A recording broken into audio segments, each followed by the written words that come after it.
Good morning बच्चों। आज हम हॉर्नबिल का second chapter we are not afraid to die if we can all be together करेंगे। इसके राइटर गॉर्डन कुक और एलन ईस्ट हैं। इसमें वो अपनी लाइफ का एक एक्सपीरियंस बता रहे हैं जब वो समुद्री यात्रा के लिए गए थे। मेन कैरेक्टर्स देख लेते हैं। सबसे पहले गॉर्डन कुक, जो कि इस चैप्टर के नरेटर भी हैं। 37 ईयर ओल्ड बिजनेसमैन है। वो एक 37 साल के बिजनेसमैन थे। मैरी कुक की वाइफ थी। सुजैन 7 साल एज है उसकी और वो कुक की डॉटर है। जोनाथन 6 साल और वो कुक का बेटा है। इसके अलावा 2 क्रू मैन यानी प्रोफेशनल सेलर्स हैं। लैरी विजिल अमेरिकन है और हर्ब सिगलर एक स्विस है। इन दोनों को गॉर्डन कुक अपने साथ लेकर गए थे। इसके अलावा इस चैप्टर में एक और कैरेक्टर है वेव वॉकर, गॉर्डन कुक की नाव, जो कि पूरा साथ देती है समुद्री यात्रा के तूफान के दौरान। और ये नाव 23 मीटर लंबी और 30 टन इसका वजन है। लेसन शुरू करते हैं। In July 1976 my wife Mary, son Jonathan, 6 daughter Suzanne and I set sail from Plymouth England.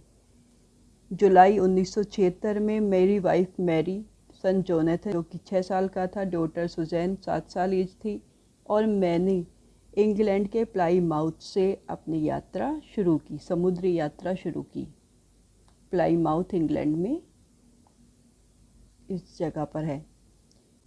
To duplicate the round the world voyage made 200 years earlier by captain James Cook. मैं 200 साल पहले captain James cook ने जो पूरी दुनिया की समुद्री यात्रा की थी उसको डुप्लीकेट करना चाहता था, यानी उसी रास्ते से मैं समुद्री यात्रा करना चाहता था। For the longest time Mary and I, a 37 year old businessman, बहुत लंबे समय से मैं और मेरी पत्नी Mary had dreamed of sailing in the wake of the famous explorer. बहुत लंबे समय से हमारा ये सपना था कि हम उस फेमस एक्सप्लोरर, जेम्स कुक की बात हो रही है यहाँ पर, उसी की तरह से समुद्र की यात्रा करें, यानी उसी रास्ते से समुद्र की यात्रा करें जिस रास्ते से जेम्स कुक ने की थी। And for the past 16 years we had spent all our leisure time honing our seafaring skill in British water.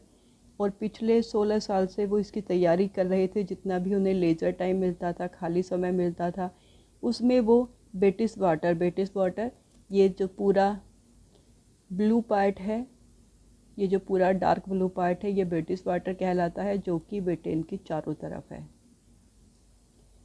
तो उन्होंने ब्रिटिश वाटर में, यानी जो उनके आसपास समुद्र था, उसमें अपनी सी फेयरिंग स्किल्स का मतलब है वो स्किल्स जो समुद्री यात्रा करने के लिए आवश्यक होती हैं, उसे हॉर्न करने में, हॉर्न का मतलब होता है इम्प्रूव करने में, अपना सारा समय बिताया था। यानी पूरे 16 साल उन्होंने प्रैक्टिस की थी समुद्री यात्रा करने की।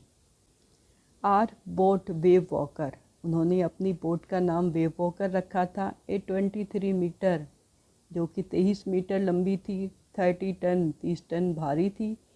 वुडन हल्ड ब्यूटी, यानी लकड़ी की बनी हुई हल, नाव का जो मेन पार्ट होता है, मेन बॉडी होती है, उसे कहा जाता है।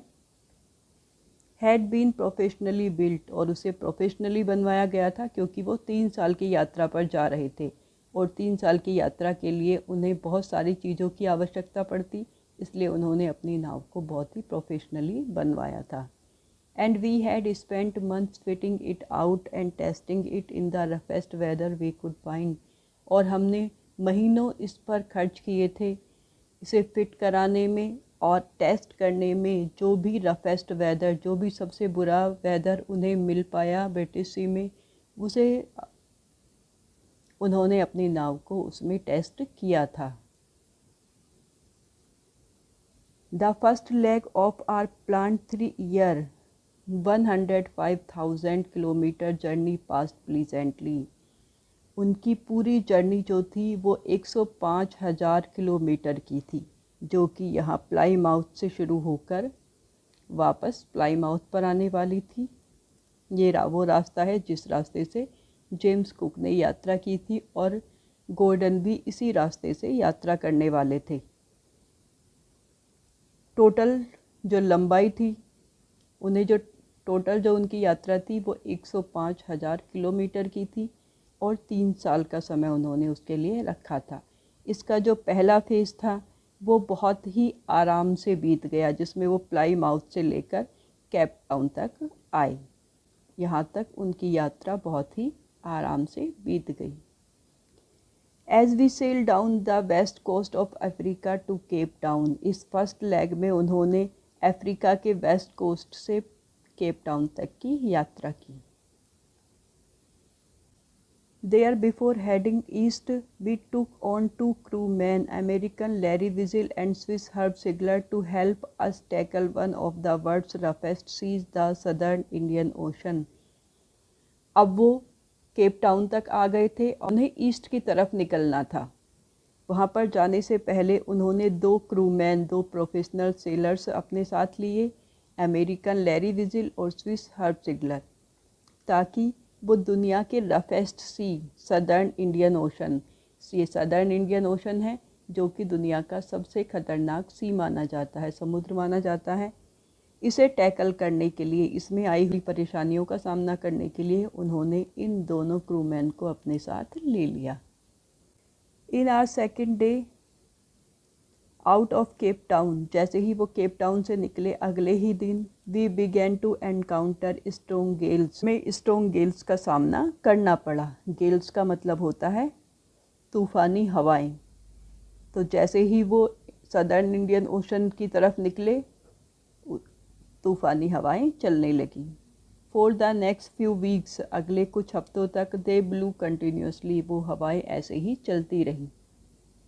गेल्स डिड नॉट वरी मी, मुझे तूफ़ानी हवाओं की चिंता नहीं थी, but the size of the waves was alarming, लेकिन जो वेव्स का साइज़ था, जो लहरों का साइज़ था, वो अलार्मिंग था, बहुत ही ख़तरनाक था।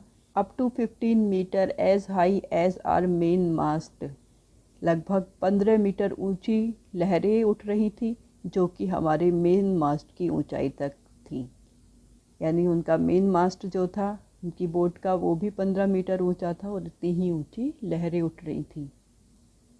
December 25 found us 3500 kilometre east of Cape town. 25 दिसंबर तक वो केप टाउन से 3500 किलोमीटर दूर ईस्ट की तरफ आ चुके थे। डेस्पाइट एट्रोसियस वेदर, एट्रोसियस का मतलब होता है ख़तरनाक, बहुत ही बुरा। हालांकि वेदर बहुत ज़्यादा ख़राब था, मौसम बहुत ख़राब था। We had a wonderful holiday complete with a Christmas tree, उन्होंने अपना क्रिसमस बहुत ही अच्छे से मनाया 25 दिसंबर को, और क्रिसमस ट्री भी अपनी बोट में बनाया। New year's day so no improvement in the weather, 1 जनवरी आ गई लेकिन मौसम में कोई भी इम्प्रूवमेंट नहीं हुआ। But we reason that it had to change soon, लेकिन हमें लग रहा था कि ये जल्दी बदल जाएगा। एंड इट डिड चेंज, और ये बदल गया। फॉर द वर्ड्स, कैसे बदला, और भी ज़्यादा बुरा हो गया। एट डॉन ऑन जनवरी 2, जनवरी 2 में, द वेव्स वर जाइगेंटिक, लहरें और भी ज़्यादा जाइगेंटिक हो गई और भी ज़्यादा विशाल होने लगी। We were sailing only with a small storm jib and were still making 8 knots. Writer कह रहे हैं कि हमने सिर्फ अपनी बोट में एक स्टॉर्म जिब लगा रखा था। स्टॉर्म जिब बच्चों इसको कहते हैं जो छोटा सा जिब होता है। बच्चों, बोट्स के कुछ मेन पार्ट्स होते हैं, जैसे ये मास्ट होता है, ये मेन सेल होता है तिकोना, और ये स्टॉर्म जिब। तो जब तूफ़ान आता है तो मेन सेल को हटाकर केवल स्टॉर्म जिब को रखा जाता है, ताकि बहुत ज़्यादा तेज़ उनकी बोट ना चले।